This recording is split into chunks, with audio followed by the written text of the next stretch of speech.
Shalom Aleichem to the Chicago community, and congratulations on these wonderful efforts. I'm sure other people have spoken throughout the course of these talks about the 3 weeks, the Ben HaMitzarim, about the very unusual pasuk mentioned in the Navi, in Eicham, that we refer to Tisha B'Av, we refer to this time as a time of Moed. It would seem as though nothing is more contrary to the spirit of the day, the spirit of the time, than calling Tisha B'Av a Moed, a time of celebration. So in what way can we understand Tisha B'Av as being a time of Moed? There are many answers to this question, many explanations given, but let me very briefly mention an idea mentioned by Rosh Shlomo Volbe, the great Mashkiach in Yerushalayim, in his landmark sefer, The Alley Shore, in Chelik Beis. Volbe mentions that there are really two different types of Moadim. There's a Moed of Kiruv. There are times in which we connect to God physically, spiritually. It's a period of moving close.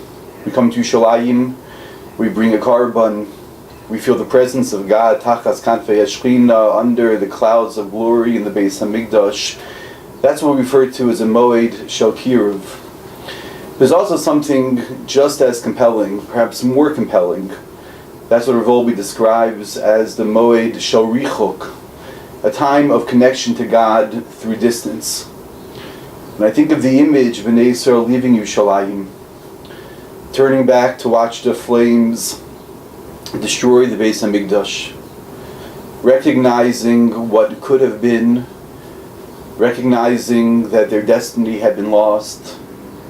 And at that moment, perhaps for the first time, there was a reflection of just how distant they were, just how rachok they were, how much they had destroyed themselves as the Am Kadosh.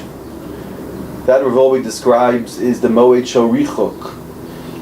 We know in marriage there are times of closeness, there are times of intimacy, and there are also times where a couple recognizes the distance they experience. And sometimes those moments of distance are just as much a time of Moed, of connection, of understanding, of reflection, of introspection.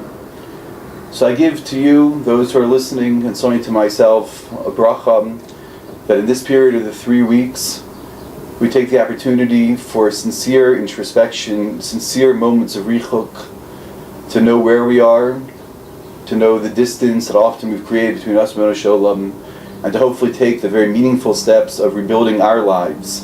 And hopefully that will lead in a meaningful way for all of Klal Yisrael as we rebuild Yerushalayim and ultimately rebuild the Beis HaMikdash.